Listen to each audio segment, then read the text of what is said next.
It's really interesting. A lot of them are just not looking at him at all, even though he's standing and talking. That's really interesting. Ryan Reynolds, this is his thing. He's a Taylor Swift of the movie industry.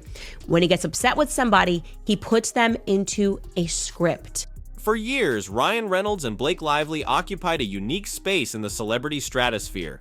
They weren't just famous actors, they were Ryan and Blake, a brand in themselves, adored for their seemingly effortless charm, their playful online exchanges, and the picture-perfect family they presented. They were the aspirational couple, the embodiment of Hollywood success and domestic bliss. Their red carpet moments became legendary, less stiff photo ops and more genuine displays of affection and humor. Fans devoured every interview, every witty social media post, convinced they were witnessing a rare, authentic connection in the often manufactured world of fame. But a subtle shift has occurred. The effervescent glow surrounding them seems to have dimmed, replaced by a growing unease. Whispers, once faint and easily dismissed, have amplified into a chorus of speculation. The smiles, once radiating genuine warmth, now appear subtly strained under the weight of scrutiny. The impeccably crafted image of Hollywood's golden couple is no longer unblemished. Hairline fractures are appearing, hinting at a potentially volatile reality beneath the surface. Could it be that the dazzling facade we've all bought into is concealing a far more complex, perhaps even manipulative dynamic? Are we on the verge of witnessing the carefully constructed fairy tale crumble, revealing a less enchanting truth? Because there are some people who feel like he is the one who's driving all of this He's and pulling telling the Blake. strings behind. I don't think that seems very unfair to Blake Lively. That's to me, a pretty diabolical. We had a really weird moment on Deadpool where he said, let's do one more take. And everyone was like, okay. And I was like, yeah, I'm fine. And then as the character, he was like horrifically mean to me. The initial earthquake shaking the foundations of their carefully constructed empire arrived in the form of a lawsuit, not just any legal dispute, but a staggering $400 million claim. This wasn't a minor contract disagreement, it was a full-scale legal assault launched by film director Justin Baldoni, targeting Blake Lively and Ryan Reynolds directly. The genesis of this dramatic escalation lay in Blake Lively's prior accusations of harassment leveled against Baldoni during the production of It Ends With Us. Initially, these allegations positioned Lively as a potential victim, garnering public sympathy and casting a shadow over Baldoni's reputation. However, in a dramatic reversal, Baldoni didn't just deny the claims, he counterattacked with the force of a legal tsunami.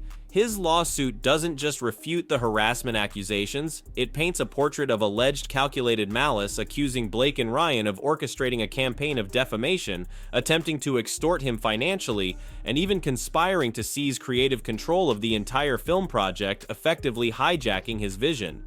$400 million isn't just a monetary figure, it's a statement of intent, a declaration of high-stakes warfare in the often shadowy legal battles of Hollywood. This lawsuit signaled that something profoundly significant was unfolding, far beyond a simple misunderstanding or professional disagreement. The industry held its breath, waiting to see what explosive revelations would follow. The Justin Baldoni war with Blake Lively, which seems to me, initially I felt quite sorry for Blake Lively, then I've been reading all the messages, and it just seems like a pair of absolute weapons-grade narcissists. All through the text messages, you'll see over and over and over again, him saying, I don't want to hurt her. I want to protect her. Let's give her what she wants. The sheer audacity and scale of Baldoni's lawsuit acted as a catalyst, seemingly shattering a dam of unspoken anxieties and hushed conversations within Hollywood's inner circles. Suddenly, the traditionally cautious and guarded atmosphere began to shift.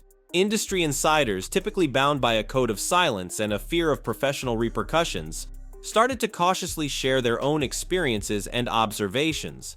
The lawsuit became a focal point, but the conversations quickly expanded beyond this single legal battle. A disquieting narrative began to coalesce, suggesting that the Baldoni situation wasn't an anomaly, but rather a symptom of a deeper, more systemic issue, a discernible pattern of behavior attributed to Ryan and Blake. Whispers circulated not just about on-set difficulties, but about alleged manipulative PR tactics, a ruthless ambition masked by charm, and a tendency to exert control in ways that left others feeling marginalized or even exploited.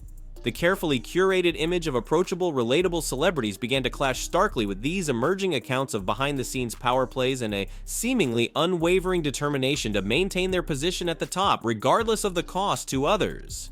The question hanging in the air was no longer just about the lawsuit, but about the authenticity of their entire public persona. Was the perfect couple facade a carefully constructed illusion, masking a more calculating and less benevolent reality? Sources with direct knowledge tell TMZ lots of the stars who attended the events on Sunday were confused as to why Blake and Ryan appeared on the show while they battled it out in court surrounding the movie It Ends With Us. So the story goes, essentially, he says she didn't even read the book before signing on to the project. Then she read the book and kind of became consumed with it and wanted to basically introduce her own lines and wanted to become a part of the project and rework the script. To truly dissect these emerging accusations, it's crucial to move beyond vague whispers and examine concrete examples.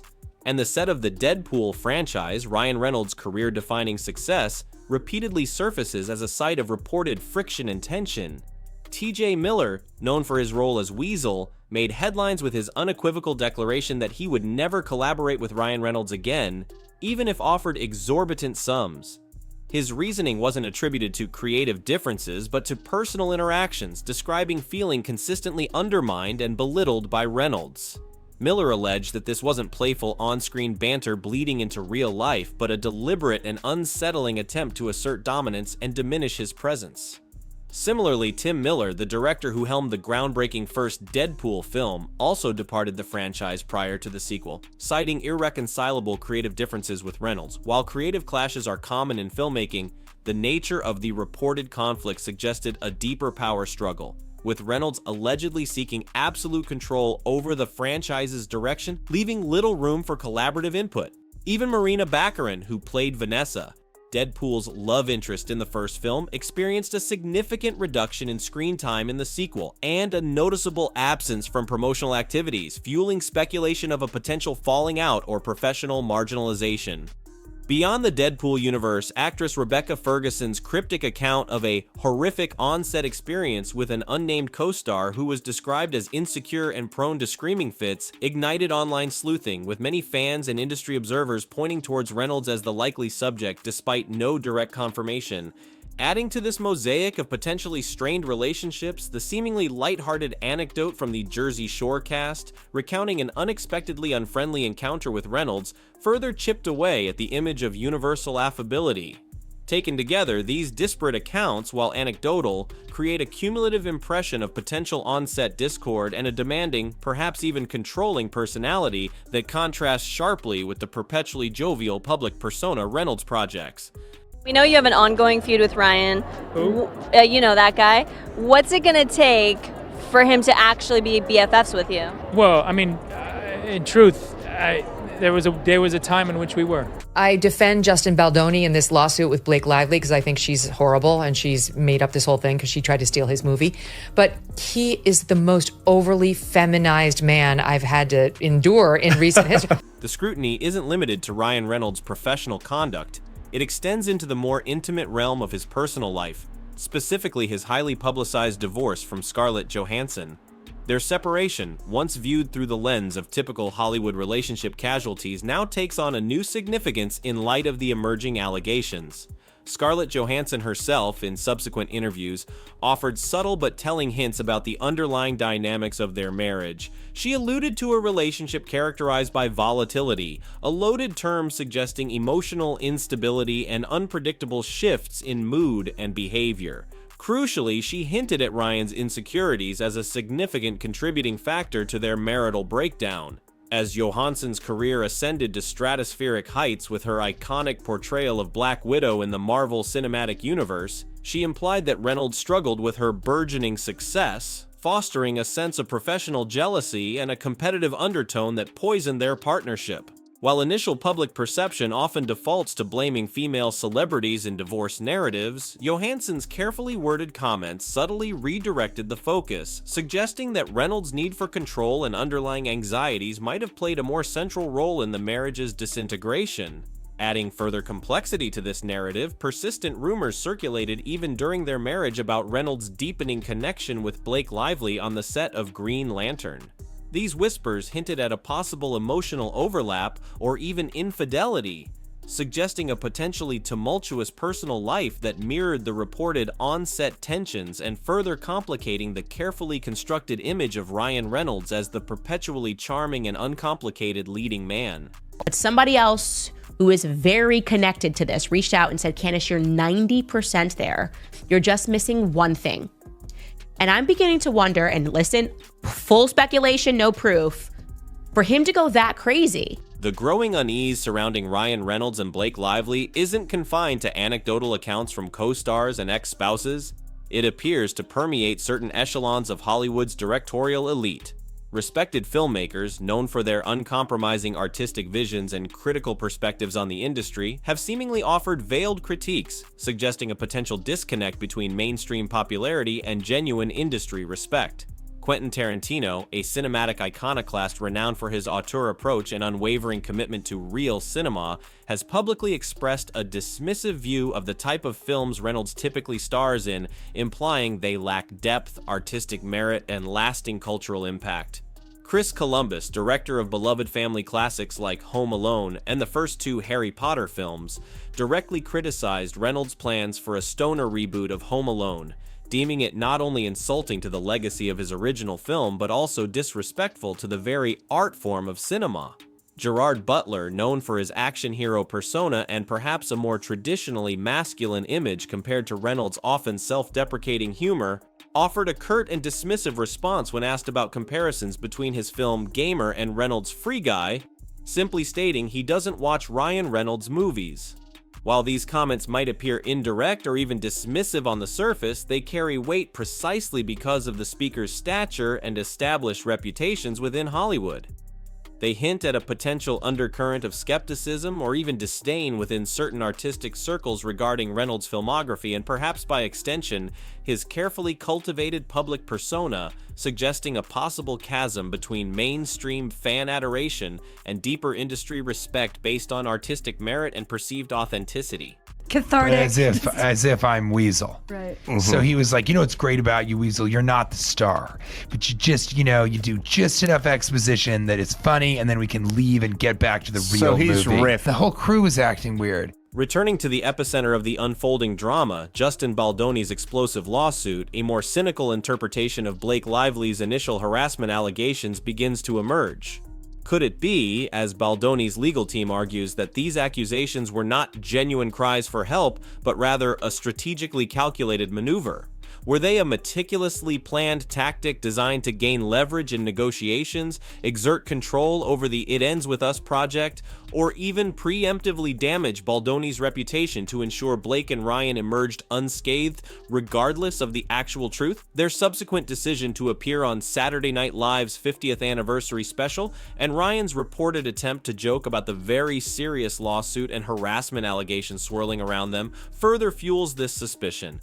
The SNL appearance, intended perhaps as a display of levity and resilience, was widely perceived as tone-deaf and deeply inappropriate, particularly given the gravity of the accusations against Baldoni and the potential trauma associated with harassment claims. Instead of diffusing the situation or projecting an image of confident nonchalance, the SNL skit backfired spectacularly, amplifying public scrutiny and reinforcing the perception that Ryan and Blake were attempting to deflect serious concerns with superficial humor and carefully crafted PR spin. The public reaction wasn't amusement, but rather a growing sense of unease and a deepening suspicion that this was yet another example of manufactured image management designed to obscure a more complex and potentially damaging reality lurking beneath the surface. I did a film with an absolute idiot of a co-star.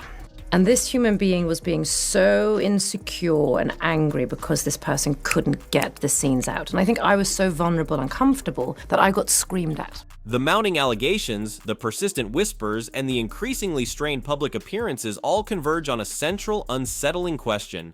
Are Ryan Reynolds and Blake Lively truly the authentic, down-to-earth couple they have so convincingly portrayed to the world? Or is their seemingly effortless charm and picture-perfect image a meticulously constructed illusion, painstakingly built on calculated moves, strategic PR, and a willingness to prioritize their own ascent, even if it means stepping on others along the way? Definitive proof remains elusive, shrouded in the typical opacity of Hollywood's inner workings and the inherent subjectivity of personal accounts.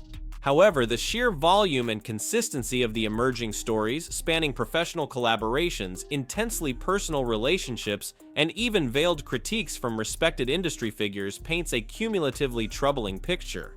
The public, once unquestioning admirers, are now actively re-examining their carefully curated online presence, scrutinizing past interviews for subtle inconsistencies, and re-evaluating seemingly innocuous social media interactions, searching for cracks in the facade, for glimpses of the reality behind the expertly crafted image.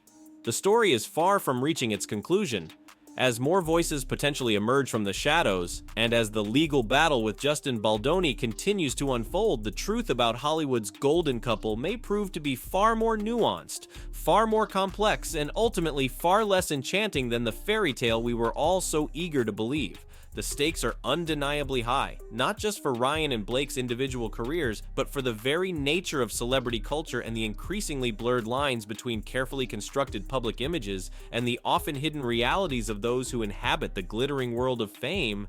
And it's this unraveling of a seemingly perfect illusion that has captivated the world, leaving us all wondering, what is the real story behind Ryan Reynolds and Blake Lively?